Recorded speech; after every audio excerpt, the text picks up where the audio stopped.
Welcome to the Ram Report, Heriton's leading news program. Get ready for our second segment of History of Heriton, a report about cutting the Japanese class, a Black History Month report, and a cybersecurity PSA. That's all live right now from the Heriton High School television studio in Rosemont, Pennsylvania, with your anchors Natalie Goldstein and Rhea Sharma. This is the Ram Report.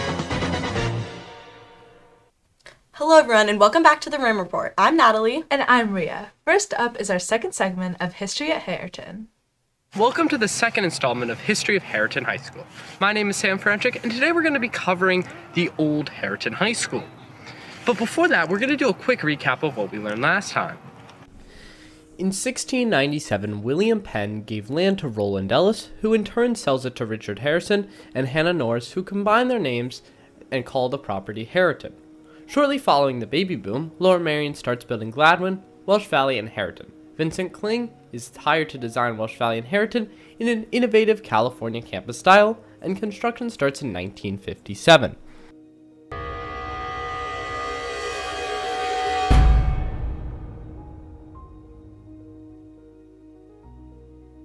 The school cost $3.5 million to build, which is approximately $37 million inflation adjusted. It had 46 classrooms and could fit up to 1,200 kids. It was built in front of where modern-day Heriton was. In fact, the student parking lot is where the upper gym used to be. If we look at it on a map, you'll see that the school covers the current tennis courts, field, and student parking lot. This school also had a large courtyard-type area in the middle. Inside this quad were tombs, which were open-aired concrete seating for students. This school had a very similar design to Welsh Valley Middle School. The school itself had 4 different buildings: the junior-senior building, the sophomore building, the physical education building, and the common building, which housed the cafeteria, auditorium, and music room. First principal of the school was Wilfred B. Wolcott, Jr. When this school first opened, they had no school colors, they had no school teams, they had no clubs, they had no school traditions. Principal Wolcott addressed this by saying that they will evolve from the students themselves and that they had a lot of pioneering to do. The school at the time was only about 2/3 capacity, about 800 students, which means they couldn't carry some of the same courses as Lower Merion High School could. In fact, 3 of Heriton High School's original classrooms were just completely empty. Principal Wolcott was big on making sure Heriton High School was the best quality education in the area, a message that still rings throughout the entire Lower Merion School District to this day. Many students at the time described Heriton as being amazing due to the unusual campus style. When the school first opened, they didn't have a library, and most teachers didn't have desks in the school. Along with that, many students missed their friends from Lower Merion High School, which is where they were taken from. Thank you for watching part 2 of History of Heriton High School. For Heriton TV, I'm Sam Ferenchik. Back to the news desk. Thank you, Sam Ferenchik, for the History at Heriton report. Now, as we continue our celebration of Black History Month, here's an educational Black History video. Black history is everyone's history. How would you describe your country? The best way that I could describe America for someone who has never been is that it is a melting pot of many, many, many different cultures. I would describe the UK as a country with lots of contrast. So you can go to a place like London, where I live, which is really, really diverse. You'll have like shops from all over the world. You have people from all over the world speaking different languages, and then you'll drive out like maybe 2-3 hours and then not see a Black person at all. If I could describe my experience in Japan in 3 words, it would be fun, safe, and peaceful, to say the least. However, on the other hand, being included by Japanese community and being so ingrained into the tradition and culture has made me ignorant and oblivious to my own bloodline, ancestral history, and culture. What is Black History Month? I would describe Black History Month as a time for people to learn about the Black communities in the areas they live in, so the country, or even around the world. In Brazil, we mostly do small events. It could be some artistic events, some speeches. We celebrate historical Black figures who've had a huge impact in the world and also amongst Black people. When I first arrived here in Vietnam, people were not really familiar with Black History Month, so I thought it was important for us to engage the local people amongst the Black people here. When do you celebrate Black History Month? In Australia, Black History Month is actually based in July. I think that people outside of Australia probably don't know that there's a Black History Month here, and I think that that's not really a surprise. Black History Month here is centered, and quite rightly so, around the Indigenous population. Unfortunately, the relations between the government and Indigenous Australia is really not what it should be, even in the sense of prioritising and amplifying the voices of Indigenous Australians. I don't really feel like we're there yet. In America, we celebrate Black History Month during the month of February. It was originally only supposed to be a week long, and it was known as Negro History Week. But we decided to make it a month-long event because a week just wasn't enough. We celebrate the Black History Month in November. The date is 20th of November. In Brazil, like for Black people, we are not pretty sure from where we are from, where we came from.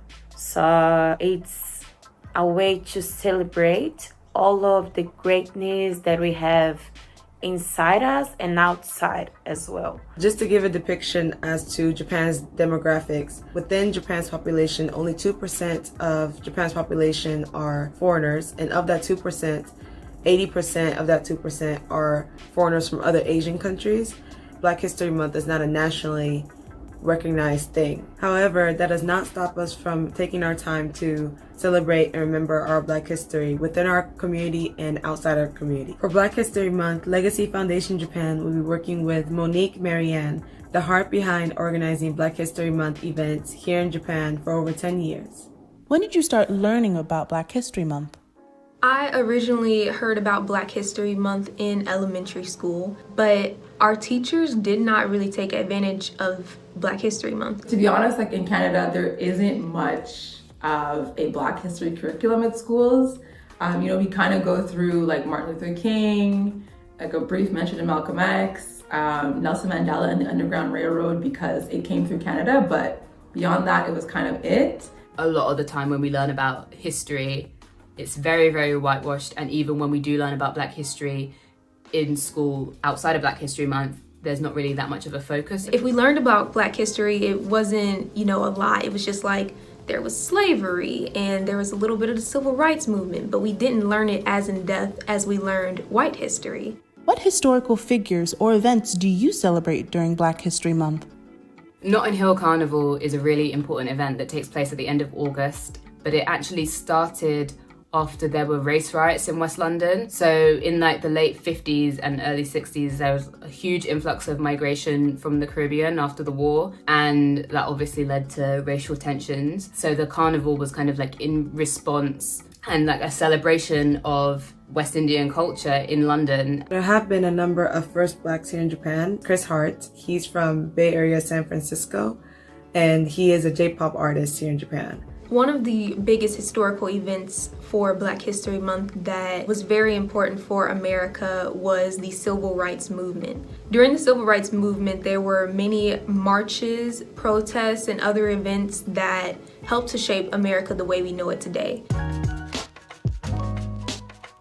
Black people have had a huge impact around the world, and it's important to know that because sometimes there's a negative narrative about Black people, especially through the media. For literally hundreds of years, Black people have been silenced in America. We were first silenced when we were kidnapped and brought here as slaves to work for free. I feel that as an immigrant, especially one that got their citizenship that easily, I think that it's an obligation upon me to go and learn about the history of this country. Growing up in the UK as a Black person, there is sometimes a consensus that being Black kind of makes you not British, which is completely not the case at all. And I think learning Black history, I've realised that Black people have been so pivotal to the making of the country. They continue to be really, really important to the country. Black people are everywhere in the world. Like, it's not just in the States, it's not just here. It's like every country has a Black community and like a story to go along with that Black community. When people know our history,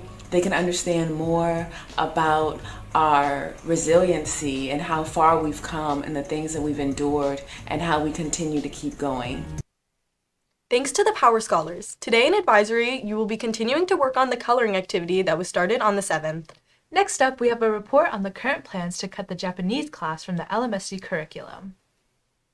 Over the past 20 years, Lower Merion School District has taught 4 main foreign languages: Spanish, French, Latin, and Japanese. Last month, the Lower Merion School District School Board decided to stop teaching Japanese in LMSD schools. This means that Lower Merion School District will exclusively be teaching what are called Romance languages, which means that they're derived from Latin. It's also important to note that Romance languages are primarily spoken in European countries. In September of last year, Harridan lost its beloved Japanese teacher, Mrs. Nakamura, to cancer. Due to Lower Merion School District not being able to find a certified teacher to take her place, they are planning to remove the language. In late January, Ava Mazzoni, a Harridan student, created a Change.org petition to, quote, keep Japanese alive. Since then, this petition has garnered almost 1,900 signatures from people in the community. At last week's curriculum committee meeting, multiple Harridan students showed up and expressed their feelings regarding the removal of the language. Yeah, hi, my name is Ava Mazzoni. I go to Harridan, and I'm a senior there. It is beyond integral for a place of learning to represent its diverse student groups, and LMSD places large emphasis on making sure learning is global and not Eurocentric. However, when it comes to the languages offered, they are Eurocentric. Removing Japanese would render the high schools to only offer Latin, French, and Spanish, which are all Mediterranean European languages. Japanese is a language that allows students who don't otherwise see their culture throughout the school and represented to interact with and introduce their friends to it, as well as giving students the option to learn an Asian language. On top of this course is a legacy of our beloved teacher Nakamura-sensei, and she worked so hard to teach us a beautiful language. I want her legacy in our district to be preserved and remembered. Hi, my name is Nico Lidi. I'm a senior. I'm at Harridan. It's a class that goes past just language learning. It's about culture. It's about diversity. And it's very important, I think, that we look at this as more than just a class. It's an experience that's very unique to our school. We don't have many other classes, if any, for Asian culture. And it's just important that we take that into account, I think. Also at the board meeting, Dr. Yeni responded to these students saying the following. So the question was asked, have we looked for appropriately certified teachers? And so I want to go through the different organizations that I talked to. So we started with the Pennsylvania Department of Education. There are 3 certified Japanese teachers in the state. All 3 are currently working in other districts.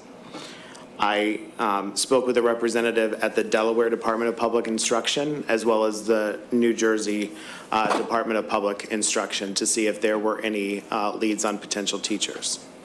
I talked with the Delaware Valley Teachers of Japanese, and I have another call set up with them on Thursday. I talked to the a representative from the American Association of Teachers of Japanese at Georgetown University.